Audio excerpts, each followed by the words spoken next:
At our family anniversary, my cousin Donna exploded over the business inheritance. A grudge from years ago blew up in front of everyone. So, for context, I 31F come from a family that owns a mid-sized catering business. My dad started it when he was young, and it's always been the family thing.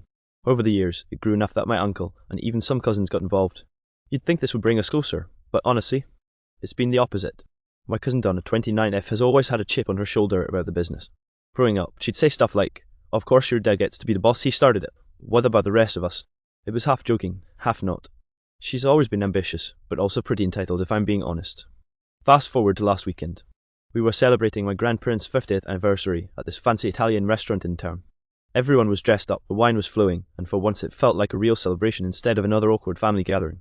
My grandma even gave a little toast, all sweet and teary-eyed about 50 years of love, laughter, and building a family legacy. Everyone clapped, it was wholesome until Donna decided that was her moment. She stood up, glass in hand, and goes, speaking of legacies, in this tone that made my stomach drop. I shot a look at my brother, Jake 27M, and he just muttered, "Oh God, here we go." Donna starts talking about how legacy doesn't mean much when it's only passed down one branch of the family tree. She's staring straight at my dad, who's sitting there tight-lipped. Then she says, "It's no secret that the business is going to you, Uncle Tom, and then probably to your kids. But what about the rest of us who have put in time, sweat, and ideas? Do we just get scrapped?" The whole room went dead silent. You could hear forks clink down on plates. My mom whispers, "Not here. Not tonight," but Donna was on a roll. I tried to cut in gently, like, "Donna, maybe we can talk about this later." But she snapped back. "Why?" "So I can get brushed off again. You all act like I'm just the angry cousin. But I've worked in that kitchen just as hard as anyone, and don't pretend you don't remember what happened with the event in 2016. And oh, that was the moment. The 2016 thing was this catering disaster where Donna claimed my dad stole her menu idea for a wedding job. It's been this unspoken grudge ever since, simmering under every interaction. I swear, I felt my grandma's face drain of colour as soon as Donna brought it up. Jake whispered, "She's going to blow this whole night up," and honestly, he wasn't wrong. At that point, the tension was so thick you could cut it with a knife. My dad finally leaned forward and said, calm but sharp, "Donna, this is not the time." But Donna just smirked and said, "Maybe it's the only time anyone will actually listen." The smirk on Donna's face made my blood boil. You know when someone knows they're being messy, but also knows no one can stop them. That was her. The entire restaurant was staring at our table now. Grandpa tried to lighten the mood, chuckling nervously. "Come on, sweetheart, let's just enjoy the pasta, huh?" But Donna shook her head, hair swaying dramatically, and said, "No, Grandpa, this matters. It always gets brushed under the rug, and tonight I'm done being quiet." My dad's jaw tightened. He's not the yelling type, but I could see the storm brewing in his eyes. He said, "Donna, you've always been welcome in the business, but this isn't how we handle things." Donna practically barked to laugh. "Welcome, please. You've made it clear since day one that your kids are the heirs. The rest of us are just what? Employees, placeholders." She turned her glare on me. "And don't act like you haven't been crooned for this since high school, while I had to fight for every little opportunity." That stung. Mostly because there was some truth in it. I did get the easier road, working summers in the office while Donna was sweating in the kitchen. But still, this wasn't the place.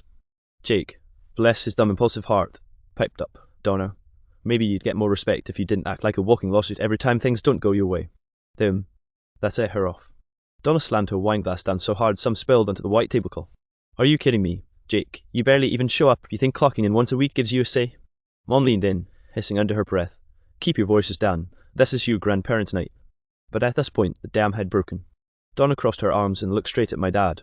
I remember exactly what happened in 2016. That menu was mine. He took credit, and the business got a contract that basically doubled your profit for the year. And then, when I brought it up, you told me I was being dramatic. For 7 years, I've kept my mouth shut while everyone praised you for innovation. I swear, the table collectively stopped breathing. Even the waiter froze mid-set. My dad finally spoke, his voice low but steady. "Donna, I didn't steal from you. You had an idea. Yes, but it wasn't finalized. It wasn't ready. The client needed something professional, and I delivered. That's the truth." Donna shook her head, tears welling now, her voice cracking. "No. The truth is you've never taken me seriously. None of you have, and I'm sick of it." Grandma finally broke down, clutching Grandpa's hand. "Please, Donna, please, not tonight." But Donna just stood there, breathing heavy, eyes darting around the table like she was daring someone to challenge her. And me? I just sat frozen, my heart pounding, realizing this wasn't just about business. This was a wound that had been festering in her for years, and tonight it was wide open for everyone to see. At this point, the restaurant vibe had gone from romantic anniversary to bad reality TV episode. Half the tables around us were blatantly watching, forks in midair, like they'd paid extra for dinner and a show. Donna's voice got sharper. "You keep saying it was about professionalism, Uncle Tom, but that's just your excuse for shutting me out. You never wanted me to be more than kitchen help. You never wanted me to shine." My dad's face was red, but his tone stayed calm, too calm. "Donna, I wanted you to succeed, but success isn't handed out because you demand it at family dinners. It's earned through teamwork, through patience." "Patience?" Donna snapped, practically shaking. "I gave you years of patience, and all I got was pushed aside while your precious daughter, she jabbed a finger at me, you got every chance handed to her. You think I don't notice? You think I don't see the favoritism? The room went dead silent again. My stomach twisted. I could feel eyes burning into me from across the table. Jake whispered, "Don't respond, don't give her more fire." But of course, my mouth had other plans. "That's not fair, Donna," I said quietly but firmly. "I never asked for favoritism. I just did the work I was given. If you had issues, you could have talked to me instead of turning it into this public ambush." Donna scoffed so loudly it echoed. "Oh, please, you've had a silver platter your whole damn life, and you expect me to believe you didn't notice. You're either clueless or complicit." My mom finally snapped. "Enough," she said, her voice sharp in a way I hadn't heard since I was a kid getting scolded. "This is your grandparents' anniversary, not a boardroom. Sit down, Donna, or leave." Donna looked like she'd been slapped, but instead of backing down, she doubled down. She grabbed her purse, stood up, and said, "Fine, if this family is going to keep pretending I don't matter, then I won't be part of it anymore." Grandma gasped, tears in her eyes. "Donna, honey, please." But Donna cut her off. "No, Grandma, I love you, but I can't keep sitting at these tables, watching the same lies play out. I won't do it." And with that, she stormed out of the restaurant. The sound of the door slamming echoed like a gunshot. The table was left in stunned silence. Grandpa tried to salvage the night, raising his glass weakly and saying, "To 50 years," but his voice cracked halfway through. Nobody clinked their glasses. Nobody said a word. I just sat there, my hand shaking, heart racing, staring at the empty chair where Donna had been. Part of me was furious at her for ruining the night. Part of me was guilty, because maybe she wasn't entirely wrong. That anniversary dinner, the one that was supposed to celebrate love and unity, ended with everyone picking a cold post in silence, too scared to be the first to speak. And deep down, I knew this fight wasn't over. Donna had just declared war. The next morning felt like a hangover even though I hadn't touched a drop of alcohol. My phone was blowing up with family texts, some furious, some defensive, some awkwardly trying to change the subject back to her happy anniversary. Jake called me first. "So Donna knew the family dinner," he said, his voice half amused, half horrified. "Yeah," I muttered, still groggy. "You think she's cooled off yet?" "Not a chance. She posted something on Facebook already, about toxic family businesses that crush ambition, didn't name names, but..." He paused. "Everyone knows." "Great. Exactly what we needed, our drama going semi-public." By the afternoon, my mom invited me and Jake over for coffee to debrief. Dad was already at the table, arms crossed, his fist set in that stubborn way that meant he wasn't backing down anytime soon. Mom sighed heavily. "Your grandparents are heartbroken. Last night was supposed to be about them, and instead as she gestured helplessly it turned into that." Dad cut in sharply.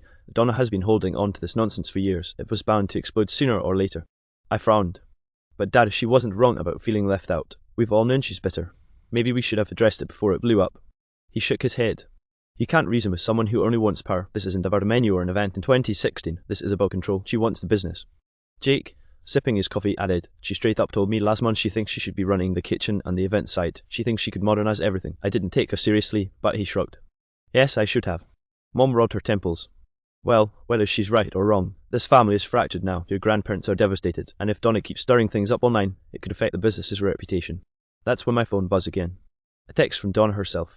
"Glad you all finally saw the truth last night. Don't expect me to play nice anymore. The business is rotten, and I'm going to expose it." My stomach dropped. I showed the message to my parents. Dad's face went stone cold. "She wants war. Fine. She's not going to ruin what I built." Mom whispered, "Tom, please. She's still family." But I could see it in his eyes. He was done seeing her as just family. That night, Grandma called me, crying. "Sweetheart, I don't know what to do. Donna's my granddaughter, but she's so angry, and your father's so stubborn. Please, can you try to talk to her?" I promised I'd try. But honestly, the thought of calling Donna made my chest tighten. She wasn't just lashing out anymore, she was plotting something bigger. And I had no idea what she'd do next. It took me 2 full days to work up the nerve to call Donna.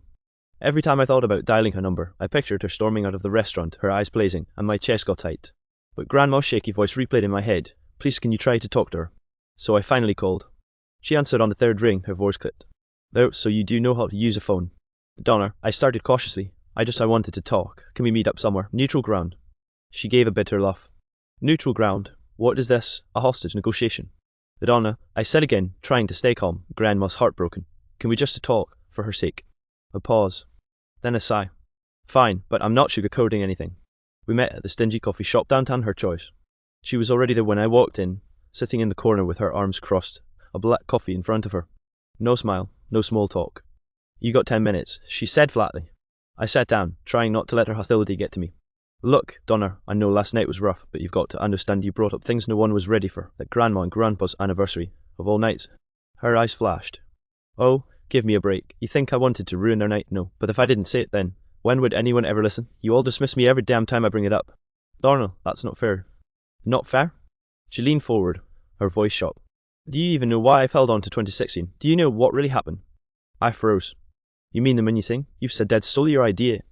That's the surface, she cut me off. What you don't know is that I pitched directly to the couple first. I had a meeting with them on my own. They loved my concept. But then, magically, your dad swoops in 2 weeks later with the exact same design, and suddenly they're his clients. Do you think that's coincidence? My stomach twisted. Wait, are you saying Dad undercut you? Donna's eyes narrowed. I'm saying he used his position as the head of the business to erase me, and everyone just clapped for him. And you, she jabbed her finger at me, you've been walking the golden path ever since, while I've been fighting for scraps. I swallowed hard. Part of me wanted to defend Dad, but another part, the part that remembered how fast that wedding contract had landed in his lap, felt uneasy. Donna leaned back, her tone colder now. I am done being quiet. If your dad won't acknowledge what he did, then I'll make sure the whole family and the whole town knows he's not the hero he pretends to be. Her words hit like a punch. For the first time, I wondered if Donna wasn't just bitter, but maybe telling the truth. After that coffee shop meeting, I couldn't sleep. Donna's words kept looping in my head, her insistence that Dad had stolen her clients, that he'd basically crushed her shot at building something of her own. I didn't want to believe her, but the doubt was there now, gnawing at me. A few days later, Grandma decided she'd had enough of the Cold War. She called a family meeting at her house. Her sweet, lace-curtained living room suddenly turned into neutral territory for World War III. When I walked in, the tension was suffocating. Donna sat on one end of the couch, arms folded, jaw set. Dad sat on the other, looking like he was preparing to testify in court. Mom was pacing, while Jake leaned against the wall with his arms crossed like a referee who knew he was about to get tackled. Grandma, bless her, tried to start with diplomacy. We're family, we love each other, we need to fix this before it breaks us apart. Donna didn't wait even 10 seconds before she snapped, then maybe Uncle Tom should admit what he did. Dad's eyes narrowed.